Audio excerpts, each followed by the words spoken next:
This is how I looked like 2 years ago. And this is how I look like now.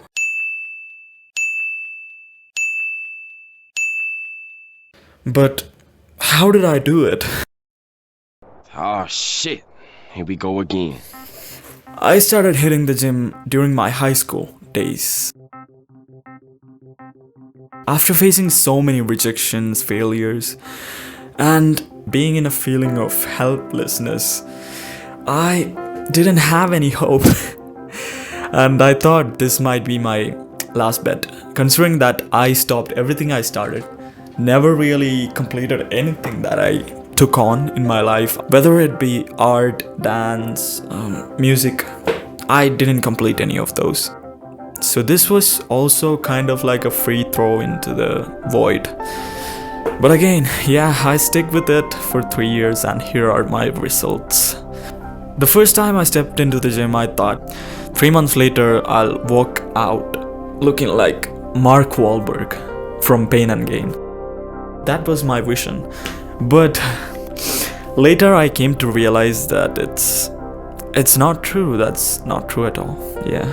In the beginning I was quite fragile and I don't know, inconsistent, to be honest. I was not seeing any results overnight and I was really shattered deep inside. And on top of that, I had to undergo a surgery, which means the 6 months of pain and gains that I made, see what I did there? That all went into the drains, yeah. So that was the first 6 months summed up, and it was pretty bad.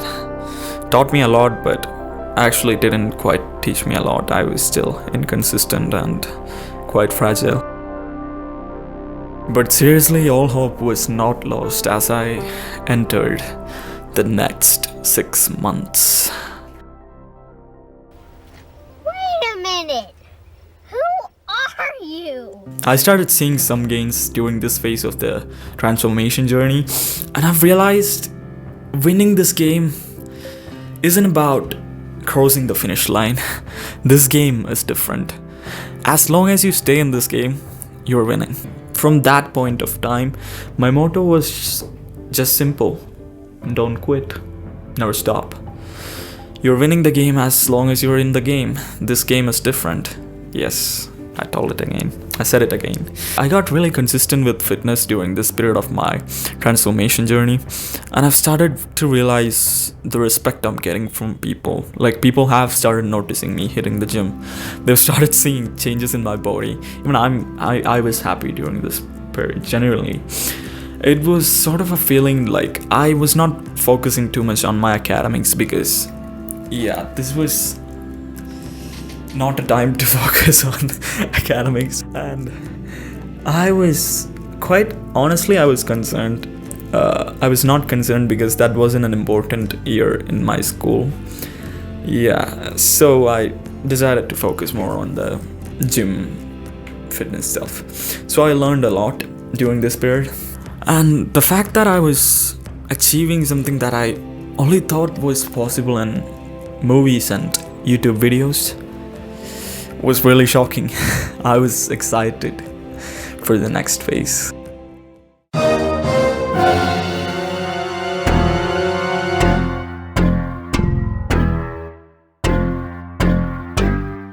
This is the time when I started learning about nutrition, recovery, and everything else under the sun that made me more gains. So I realized optimizing protein intake was too expensive for me at that point of time. So I kind of did a forever bulk and didn't really got fat. Yeah, I don't know how I did that. But again, I got into the habit of tracking calories, tracking my macros. And the most important factor that changed my fitness journey, I started respecting my sleep. A good night's sleep means, I don't know, it felt valuable to me. Even though I had school, everything was going good until it wasn't. There is a certain point in your fitness journey where you've discovered something new, and that'll help you increase your gains until it plateaus. Yeah, now you had to discover something new to get more gains. The next 6 months, I was quite honestly learning the science behind bodybuilding. YouTubers like Jeff Nippert, RP, Renaissance Periodization, and oh, that's a difficult word to say, bro.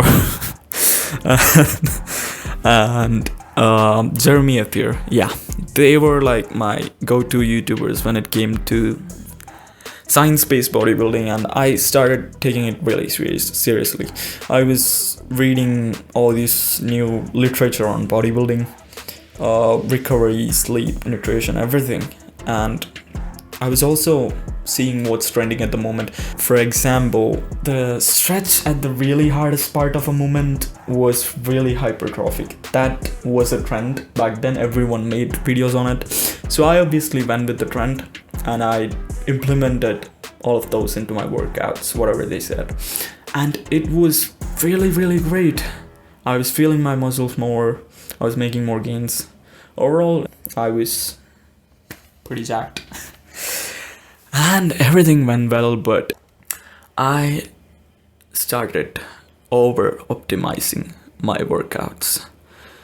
There is a certain fine line that you have to draw in between how much sciencey you could get and the ego lifter bro science. Yeah, I think the science bodybuilding niche is really good, but the problem is every now and then, after hearing some new research on some new exercises which are proven to be more hypertrophic, people tend to switch up their program. In the long run, I think it will result in more of a diminishing gains because you're not sticking with what your actual plan is. You're switching it up, so you're not giving enough time for the plan to work and you're on to the new plan and you've changed that plan and you are on to the next plan. So you need to give some time, and this was a mistake that I really did and I really regret. But regardless, I started researching on topics like hypertrophy, fatigue to stimulus ratio, reps in reserve, training till failure.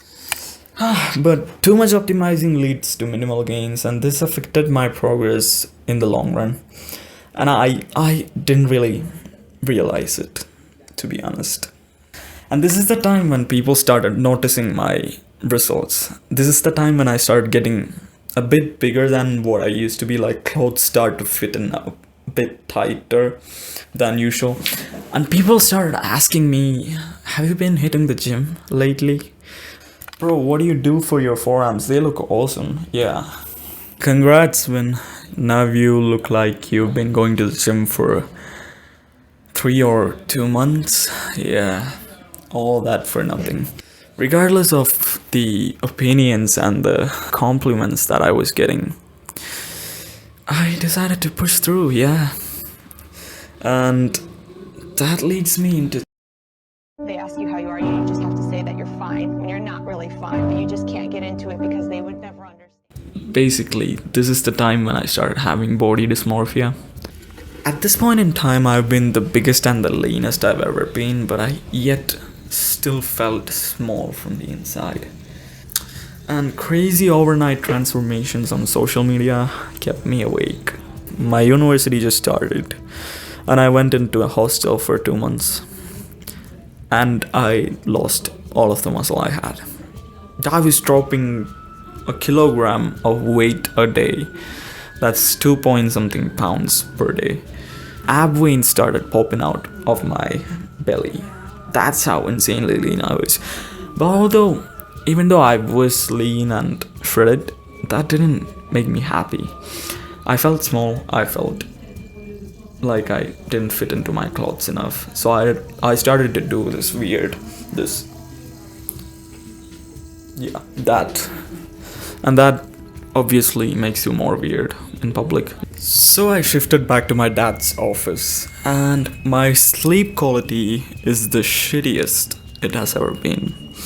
Regardless, I've been making some serious gains, and I'll let these results speak for themselves. And hopefully that might be a great change. Yeah, look at the chest. Classic arm. I haven't flashed my shit. Yeah, there we go. Oh, I can't. Yeah, kind of sick. There we go. I'm pretty happy about where I'm at right now in my fitness journey.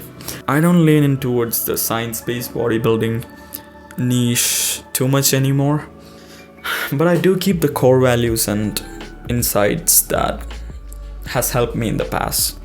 A thing that recently started happening in my life is that people around me, people in my circle, they actually started asking me for advice on fitness and nutrition, which is great because I feel like I'm the man in charge right now.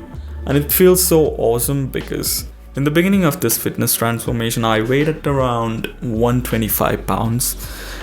And currently I weighed around 160 pounds, which is quite good, but it's not really impressive by any means, being a 5'10" guy. And I know I have to improve on this. And I will. Thank you everyone for watching this video, and until next time, peace out.